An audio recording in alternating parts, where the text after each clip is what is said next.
verb to be ဆိုတာကအင်္ဂလိပ်စာမှာအရန်ကိုအသုံးများတဲ့စလုံးတွေဖြစ်တယ်အဲ့တော့ verb to be ဆိုတာဘာတွေလဲဆိုတော့ am is are was were ဆိုတဲ့စကားလုံးတွေဖြစ်တယ်အဲ့တော့သူတို့တွေမဟုတ်သေးဘူး be been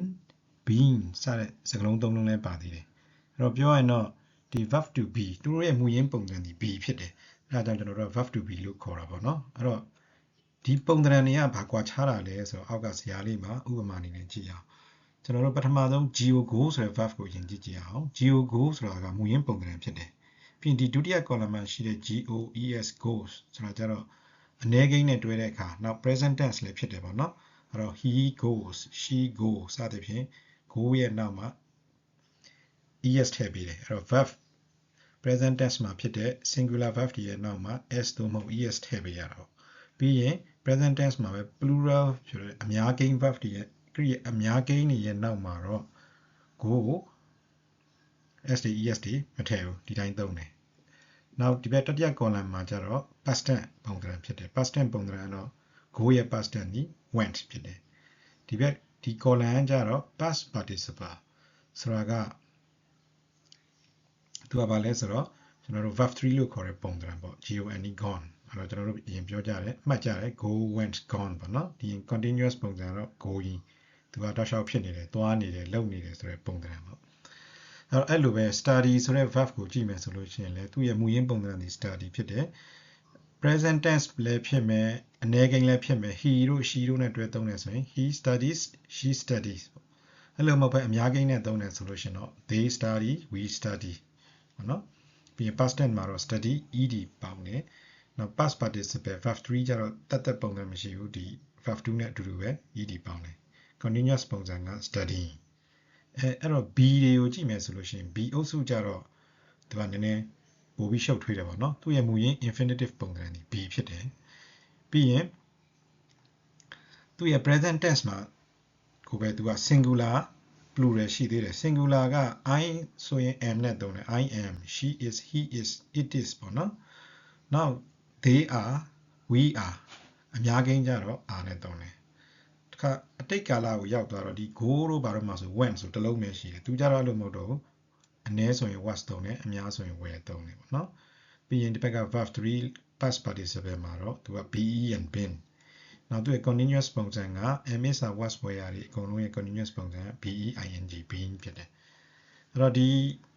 verb to be လို့ခေါ်ရတဲ့အကြောင်းရင်းလဲသူ့ရဲ့ infinitive ပုံစံဒီမူရင်းပုံစံဒီ be ဖြစ်နေလို့ verb to be လို့ခေါ်တာပေါ့နော်အဲ့တော့ဒီမူရင်းပုံစံဆိုတာကြတော့ကျွန်တော်တို့ to တွေနဲ့တွေ့ရင်မူရင်းပုံစံလိုက်တယ်အဲ့တော့ to ရဲ့နောက်မှာဆို to go ပေါ့နော် s တွေ es တွေမထည့်ရဘူး to go to study to be အဲ့လိုသွားတယ် will တွေ share တွေ can တွေစတဲ့ model verb တွေရဲ့နောက်မှာလဲဒီမူရင်းပုံစံ infinitive ပုံစံလိုက်တယ်အဲ့တော့ will go shall go ပေါ့နော် will be shall be can be may be must be အဲ့လိုပဲသုံးတယ်ပေါ့နော်အဲ့တော့ verb to be တွေကိုကျွန်တော်တို့ဘယ်လိုသုံးလဲသူအသုံးဘယ်နေရာတွေမှာသုံးလဲဆိုတော့အသုံးပြုတဲ့နေရာ၃မျိုးရှိတယ်တခုကကြတော့ဖြစ်ချင်းကိုခေါ်ပြတာအဲ့နေရာမှာကြတော့သူ main verb အနေနဲ့သုံးတာပေါ့နော်ဥပမာလူတစ်ယောက်ကဘယ်သူဘယ်ဝါဖြစ်တယ်ဘာလုပ်တယ်သူ့ရဲ့ပုံပန်းသဏ္ဍာန်ဘာရှိတယ်စသဖြင့်ပေါ့နော်ဒီနောက်ကိုယ့်ရဲ့ feeling တွေကိုဖော်ပြတယ်အဲ့ဒါမျိုးတွေကိုဆိုလို့ရှိရင် main verb အနေနဲ့သုံးတယ်နောက်တစ်ခုက continuous tense တွေအခုလုပ်နေတယ်ဘာလုပ်နေသည်ညာလုပ်နေသည်ပေါ့နော်အဲ့ဒီဟာမျိုးမှာဆိုရင် having verb နဲ့အခုကရိယာအနေနဲ့သူကသုံးတယ်နောက်တစ်ခုက passive voice တွေ passive voice ဆိုတော့ subject ကပြုလုပ်တာမဟုတ် subject ကခံရတဲ့သူအဲ့လို passive voice မှာဆိုရင်တော့ verb to be ပါကိုပါတယ်မပါလို့မရဘူးပေါ့နော်အဲ့တော့ main verb အနေနဲ့ဖြစ်ချင်းကိုဖော်ပြတဲ့အခါကျတော့ဥပမာအနေနဲ့ကြည့်ရင် I am David identity သူကဘယ်သူဖြစ်ပါလဲဆိုတာကိုဖော်ပြတာနော် my father is a doctor ဒါသူက profession အလုပ်ကိုင် I am a student စသဖြင့်ပေါ့နော်ဘာဖြစ်ပါလဲဆိုတာဖော်ပြတာဒီ am is are was were နဲ့ပဲသုံးတယ် he is happy ဒါတော့သူက feeling ပေါ့နော် she is angry စသဖြင့်ပေါ့သူခံစားရတဲ့ feeling တွေကိုပြောတဲ့အခါမှာ am is are was were တွေနဲ့နောက်က adjective လိုက်ပြီးတော့သုံးတယ် now you are smart ဒါကြတော့သူရဲ့ characteristic ပေါ့နော်ဒါမှမဟုတ်ဂုဏ်သတ္တိပေါ့ property ပေါ့အဲ့ဒါကိုပြောတဲ့အခါမှာသူကတော်တယ်ဉာဏ်ကောင်းတယ်အစောတန်တယ်စကားများတယ်စသဖြင့်ဒါတွေဒီ am is are was were တွေနဲ့သုံးတယ်နောက်တစ်ခုက appearance ပုံပန်းသဏ္ဍာန် he is tall သူအရက်ရှိတယ်ဒါမျိုးလေ now the flowers are red ပန်းနေရအနီရောင်ရှိတယ်စသည်ဖြင့်ပုံပန်းတရံတွေကိုပြောတဲ့အခါမှာလည်း ms was ဝယ်ရတယ်ကိုသုံးတယ်နောက်တစ်ခုကတော့ location ကိုဖော်ပြတာ I am in Mandalay ငါ Mandalay မှာရှိတယ်အခုရှိတာပေါ့နော် I was in Mandalay ဆိုရင်အရင်ကရှိခဲ့တယ်ဒါက ms was ဝယ်ရကိုပဲအဓိကကရိယာဖြစ်တဲ့ main verb အနေနဲ့သုံးပြီးတော့သုံးပြပုံကြီးဖြစ်တယ်now continuous tense တွေကျတော့ he is going to school သူကကျောင်းကိုသွားတယ်ဆိုလို့ရှိရင်ဒီစာကြောင်းမှာ go ဒီ main verb ဖြစ်တယ် ms was ဝယ်ရ is ကသူက helping verb ဖြစ်တယ်အကူကရိယာပဲအဲ့တော့ဘာသာပြန်တဲ့အခါမှာအကူကရိယာကိုထည့်ပြီးပြန်ရမလို့နော် he is going to school သူကျောင်းကိုသွားနေတယ် they are playing football ကစားနေတယ်ဘောလုံးကစားနေတယ်တရားနောက်တစ်ခုက I was reading a book past tense ဆိုရင် was တော့မဟုတ် were ဖြစ်သွားမယ်စာအုပ်တို့ကိုဖတ်နေခဲ့တယ်ပေါ့နော် now passive voice ဒီမှာသုံးတဲ့အခါကျတော့ he is congratulated by his friends သူတငယ်ချင်းတွေကသူ့ကိုချီးကျူးဂုဏ်ပြုကြတယ်သူ့ရဲ့ achievement တစ်ခုခုအတွက်ပေါ့နော်ဆိုလို့ရှိရင် तू ကဂုဏ်ပြုခံရတာဖြစ်တဲ့အတွက် passive voice ပေါ့နော်ဒါကတော့ active နဲ့ passive အကြောင်းကတသက် lesson လေးတစ်ခုရှိတယ်ပြန်ရှာပြီးကြည့်လို့ရပါတယ် the patients are treated by the doctor so of course ပေါ့နော်ဆရာဝန်ကလူနာတွေကိုကုတယ်ဆိုတော့လူနာတွေကဆရာဝန်ရဲ့ကုသခြင်းကိုခံရတယ် now the winning goal was scored by Messi အနိုင်ဂိုးကို Messi ကသွင်းလိုက်တယ်ဆိုတော့ goal က Messi ကသွင်းတဲ့သူဖြစ်တယ်အဲ့တော့အနိုင်ကိုဒီ Maxi ကသွင်းတာကိုခံရတာဖြစ်တဲ့အတွက် passive voice မှာဒီလို passive voice တွေမှာဆိုရင်တော့ဒီ ms was ဝယ်ရတယ်မရှိမဖြစ်ပါကိုပါတယ်ပေါ့နော် verb to be တွေပါကိုပါတယ်အဲ့တော့ခုထိကတော့ကျွန်တော်တို့ကဒီ ms was ဝယ်ရတယ်ဘယ်လိုသုံးလဲကိုတော့တိတိကျကျသိတယ်ပေါ့နော်အဲ့တော့အဲ့ဒီမှာ be ဆိုတဲ့စလုံးကိုကျတော့ဘယ်လိုမှအခြေအနေမျိုးတွေမှာသုံးတယ်လဲအဲ့တော့ဟိုမသိသေးတဲ့သူတွေအတွက်ပေါ့နော်အဲ့တော့ be ကိုသုံးတဲ့အခြေအနေလေးတွေကိုကျွန်တော်တို့ပြပြမယ်အဲ့တော့မူရင်းပုံသဏ္ဍာန်မှာဆိုရင် he is a doctor သူဒီဆရာဝန်တစ်ယောက်ဖြစ်သည်သူ့ရဲ့ profession ပေါ့နော် identity ကိုပြောတယ်အဲ့ဒီဟာကိုကျွန်တော်တို့ကခံမှန်းလိုက်တယ် he must be a doctor ဒါဆရာဝန်တစ်ယောက်ဖြစ်ရမယ်ဒါကျွန်တော်တို့ future tense လို့လည်းပြောလို့ရတာပေါ့နော် must အဲ့တော့ where would shall should may might must စတဲ့စကားလုံးတွေနဲ့တွဲသုံးတဲ့အခါဆိုလို့ရှိရင်သူက is က be ဖြစ်သွားတယ်အဲ့တော့ he must be a doctor နော်အဲ့လိုပြောင်းသွားပါတယ်ပြီးတော့ I am an artist ဒါအနုပညာရှင်တစ်ယောက်ဖြစ်တယ်ဒါပုံမှန်ချင်းတွေမှာပြောတယ်အဲ့တော့အဲ့လိုမဟုတ်ဘဲနဲ့ငါကအနုပညာရှင်တစ်ယောက်ဖြစ်ချင်တယ်ဆိုရင် I want to be an artist အဲ့တော့ want to ရဲ့နောက်မှာ be ပဲလိုက်ရမယ်เนาะဒါပေမဲ့မူရင်းပုံစံ infinitive ပုံစံဖြစ်တဲ့ be ပြန်ဖြစ်သွားပါတယ်ပြီးရင် he is happy feeling ကိုပြောတယ် I will be happy အဲ့လိုဆိုရင်တော့ငါပျော်မှာပဲဒါပေါ့เนาะဒီမျိုးပြောပါတယ် you are successful ဒီဂုဏ်တက်တီကို you present tense မှာပြောတယ် you will be successful အဲ့တော့မင်းဒီလိုဒီနည်းလမ်းတွေတိုင်းကျင့်ကြံကြိုးစားမယ်ဆိုလို့ရှိရင်တော့မင်းအောင်မြင်မယ်စသဖြင့်ပေါ့နော် future ပေါ့အနာဂတ်ကိုကြိုပြီးခေါ်ကိန်းထုတ်လိုက်တာဖြစ်တယ် I am rich ငါချမ်းသာတယ်အဲ့ဒါဂုဏ်တက်တီတစ်ခုအနေနဲ့ပြောတယ် I will be rich အဲ့လိုအခြေအနေမျိုးဆိုရင်တော့ငါချမ်းသာပါပဲချမ်းသာပြီစသဖြင့်ပေါ့he is tall ဆိုတာ appearance သူရက်ရှိတယ်ဒါကို he must be tall သူကရက်ရှိတဲ့သူဖြစ်ရမယ်ထားပါတော့ဒီ symbol ကိုသူကအထုပ်ကိုတင်ပေးတယ်ဒီပစ္စည်းကိုဒီ symbol ကိုတင်ဖို့အတွက်သူမှီရဆိုရင်သူကရက်ရှိတဲ့လူဖြစ်ရမယ်စသဖြင့်ခံမှန်းပြောဆိုတာပေါ့နော်ပြီးရင် I was in Mandalay last month ပြီးခဲ့တဲ့လငါ Mandalay မှာရှိတယ်ဒါ location ကိုပြောချင်တာဒီနေရာအဲ့တော့မဟုတ်ဘဲနဲ့ I will be in Mandalay next month နောက်လငါ Mandalay မှာရှိမယ်ဆိုရင်ကျတော့ be ဖြစ်သွားတယ် will be ပေါ့နော်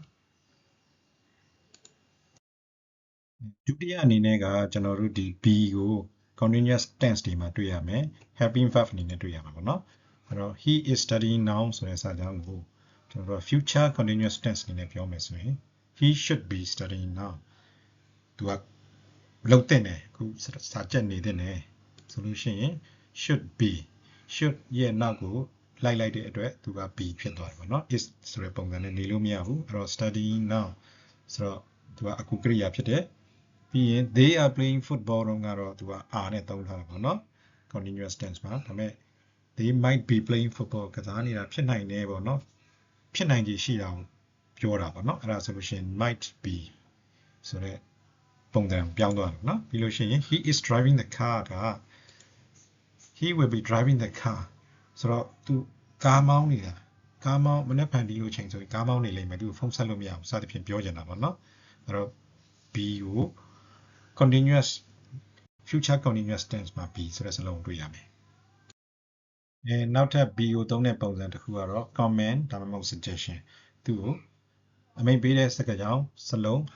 ဒါမှမဟုတ်ရင်လည်းအကြံပေးတာပေါ့နော်ဘယ်လိုခါမျိုးလဲဆိုတော့ be careful သတိထားပါဆိုတော့ the careful က adjective ဖြစ်တယ်ဟိုက verb မဟုတ်ဘူးအဲ့တော့သူ့ကြီးပဲသုံးလို့မရတော့ရှေ့မှာ be ထည့်ပေးရမယ် be careful သတိထားပါပေါ့နော်ပြီးရင် be patient အတူတူပဲစိတ်ရှည်ပါ be strong တန်မာပါပေါ့နော် be kind to animals တိရစ္ဆာန်လေးတွေကိုကျင့်တာပါစသဖြင့် adjective တွေနဲ့ be နဲ့သုံးထားတဲ့သုံးလုံးလေးတွေဖြစ်တယ်နောက်တစ်ခုကကြတော့ be a good student ကြတော့ရှေ့က be နောက်က noun phrase ကျောင်းသားကောင်းတစ်ယောက်ဖြစ်ပါစေပေါ့ဒါလိုပြောချင်တာဖြစ်တယ်နောက်အဲ့မှာအသုံးများတဲ့စကားလုံးလေးရှိတယ် be yourself မင်းကိုမင်းပုံစံနဲ့မင်းနေထိုင်မှာပေါ့နော်တခြားလူရဲ့ပုံစံနဲ့မနေထိုင်နဲ့ကူးမချနဲ့ဒါဒီနေ့ခေတ်အသုံးများတယ်ပေါ့နော်နောက်ထပ်စကားလုံးတစ်ခုကကြတော့ beware ဆိုတာ beware ကြတော့ be ရတစ်ခု where တစ်ခုမဟုတ်တော့ beware ကဆက်ရေးရမယ် beware of dog ခွေးသတိပြုပေါ့နော်တခါကျွန်တော်တို့ be နဲ့သုံးပြီးတော့ don't be ရှိမယ် don't be ဆိုတော့မလုံနဲ့ပေါ့အဲ့ဒါတားမြစ်တဲ့စကားလုံးပေါ့နော်အဲ့တော့ don't be afraid မကြောက်ပါနဲ့ don't be panic ကလည်းအတူတူပဲပေါ့နော်မကြောက်ပါနဲ့ပဲ don't be angry စိတ်မဆိုးပါနဲ့ဒေါသမထွက်ပါနဲ့ပေါ့နော်အဲ့တော့ be သုံးထားတဲ့သုံးနေကြအကြောင်းလေးတွေရှိတယ် so be it ဖြစ်ပါစေအဲ့ဒီတိုင်းပဲရှိပါစေတော့ပေါ့နော်အဲ့လိုပြောချင်တာဖြစ်တယ် let it be အဲ့ဒီတိုင်းဖြစ်ပါစေဒါ let it be ကတခြင်းရှိတယ်ပေါ့နော်တခြင်းကောင်းတယ်နောက်တစ်ခုက to be with you to be with you ဆိုရင်လည်းမင်းနဲ့အတူရှိဖို့ဆိုတာလည်းတခြင်းကောင်းတယ်မှာပဲကျွန်တော်တို့ be ပြီးတော့ being ကိုကြည့်အောင် being ကိုဘယ်လိုသုံးလဲဆိုတော့ continuous tense တွေကို passive voice လို့ရင်ကျွန်တော်တို့ being ကိုတွေ့ရမယ်เนาะအဲ့ဥပမာအနေနဲ့ they are monitoring the situation သူတို့ကဒီအခြေအနေတွေကိုစောင့်ကြည့်နေတယ်ပေါ့နော်အဲ့တော့ဒါက present continuous tense ဖြစ်တယ် active voice ပေါ့နော် active voice နဲ့ရေးထားတာဖြစ်တယ်အဲ့ဒါကို passive voice ပြောင်းလိုက်တဲ့အခါကျတော့ the situation ရဲ့ရှေ့ကိုရောက်လာတယ် the situation is being monitored ပေါ့နော်ဒီမှာက passive voice တွေရဲ့ထုံးစံတိုင်း past participle verb 3ပါမယ်ရှေ့မှာ verb to be ပါမယ် verb to be ဖြစ်တဲ့အတွက်ဒီမှာ is being ပါမှာပေါ့နော်အဲ့တော့ဒီမှာ being ကိုကျွန်တော်တို့တွေ့ရမယ် now the police is investigating the case ဒီ case ကိုရဲကစုံစမ်းနေတယ်ဆိုလို့ရှိရင်ကျွန်တော်တို့ကဒါကို passive voice အနေနဲ့ရေးမယ်ဆိုလို့ရှိရင် the case is being investigated ပေါ့နော်အဲ့တော့သူဒီမူရင်းက future မူရင်းက present continuous tense ဖြစ်တဲ့အတွက် passive voice လိုက်ရေးလိုက်တဲ့အခါမှာ is being investigated ဖြစ်သွားပါเนาะအဲ့တော့ active နဲ့ passive နဲ့ပတ်သက်ပြီးတော့ video လေးတင်ထားပါတယ်အဲ့မှာကြည့်လို့လည်းရတယ်ကျွန်တော်တို့ဒီအရေးမပါဘူးဆိုတော့ they လိုဟာမျိုးပေါ့เนาะဘယ်သူမှမသိတဲ့ they လိုဟာမျိုးဒါမှမဟုတ် default ပေါ့တည်ပြီးသားဖြစ်တဲ့ the police လိုဟာမျိုးကိုသူကပြန်မထည့်တော့ဘူး passive voice မှာကြာbeing ကိုနောက်တစ်မျိုးကျွန်တော်တို့ဘယ်မှာသုံးနည်းလဲဆိုတော့ sentence နှစ်ကြောင်းကိုပေါင်းတဲ့အခါမှာအဲ့တော့ sentence နှစ်ကြောင်းကိုကျွန်တော်တို့ conjunction အနေနဲ့မဆက်ဘူးဒီတိုင်း simple sentence နှစ်ကြောင်းတစ်ကြောင်းနဲ့ဖြစ်အောင်ရောပလိုက်မှာပေါ့နော်ပေါင်းပလိုက်တဲ့အခါမျိုးမှာ he is a rich kid သူကချမ်းသာတဲ့ကလေးတစ်ယောက်ဖြစ်တယ်ချမ်းသာတဲ့မိဘမွေးထားတဲ့ကလေးပေါ့နော်အဲ့တော့ he doesn't know how to spend wisely ငွေကြေးကိုဘယ်လိုတည်တည်ချာချာသုံးရမယ်ဆိုတာသူမသိဘူးပေါ့နော်သုံးဆွဲကြမ်းတယ်ပေါ့အဲ့တော့အဲ့ဒါကိုကျွန်တော်တို့ကစာကြောင်းတစ်ကြောင်းနဲ့ပေါင်းရင်းမယ်ဆိုလို့ရှိရင် being a rich kid ချမ်းသာတဲ့မိဘမွေးလာတဲ့ကလေးတစ်ယောက်ဖြစ်တဲ့အတွက်ပတ်စံကိုတည်တည်ချာချာကောင်းကောင်းမွန်မွန်သုံးဆွဲရမယ်ဆိုတာကိုသူမသိဘူးเนาะဒါတစ်ကြောင်းနဲ့ဖြစ်သွားတယ်သူ compound sentence မဟုတ် simple sentence ပဲဖြစ်တယ်အဲ့တော့အရှိမပါတဲ့ being a rich kid ဆိုတော့ being ကိုဒီချိန်မှာဘာသာပြန်မယ်ဆိုဖြစ်တဲ့အတွက်ကြောင့်ပေါ့နော် rich kid ဖြစ်တဲ့အတွက်ကြောင့်ပြောလို့ရတယ် he is a doctor now he takes personal hygiene seriously ပေါ့နော် takes personal hygiene seriously ဆိုတာတော့ personal hygiene ဆိုတာတော့တကူရည်တန်ရှင်းမှုပေါ့ကျွန်တော်တို့လက်ဆေးတာတို့ mask တက်တာတို့ပြောတာဖြစ်တယ်အဲ့ဒါကိုသူကအရင်အလေးထားတယ် တော့သူအလေးထားတဲ့အတွက်သူကိုယ်တိုင်လည်းအလေးထားတယ်လို့တခြားလူတွေကိုလည်းအဲ့ဒါလုံးဝသူကြိုက်တယ်ပေါ့နော်ပြောချင်တာကတော့အဲ့တော့ဒီစာကြောင်းနဲ့ကြောင်းပေါင်းလိုက်မယ်ဆိုလို့ရှိရင် being a doctor သူကိုယ်တိုင်ကဒေါက်တာတစ်ယောက်ဖြစ်တဲ့အတွက်အဲ့မှာတစ်ခါလေးလဲကျွန်တော်တို့ himself ဆိုတာကိုထည့်တယ်တစ်ခါလေးလဲမထည့်ဘူးပေါ့နော်ထည့်မထည့်သူကပြဿနာဖြစ်မှန်တယ် he takes personal hygiene seriously ဒီလူရဲ့တကူရေးတန်ရှင်းမှုကိုအရန် serious ဖြစ်တယ်ပေါ့နော်လို့ပြောချင်တာဖြစ်တယ်စာကြောင်းကိုပေါင်းတဲ့အခါမှာ being ကိုတွေ့ရမှာဖြစ်တယ် being ကိုနောက်တစ်မျိုးအနေနဲ့ကြတော့ကျွန်တော်တို့က noun ဖြစ်အောင်လုပ်ပြတာအဲ့တော့ being ပါမယ်နောက်မှာ adjective ပါမယ်အဲ့ဒါကို compound noun ဖြစ်အောင်လုပ်ပြတယ်ဥပမာ being handsome being smart is a gift ဆိုတာတော့ဟိုလုပ်ယူထားလို့မရဘူးမွေးရပါပါရမီဆိုတဲ့သဘောပေါ့နော်ဒါတော့နောက်ပြီးပြောတဲ့စကားလုံးပေါ့နော် being handsome is a gift being smart is a gift being a good singer is a gift ပေါ့နော်ဒီလိုမျိုးပြောလို့ရှိတယ်ပေါ့နော် noun အနေနဲ့အဲ့တော့ဒီမှာ the downside of being rich is that ချမ်းသာခြင်းရဲ့မကောင်းတဲ့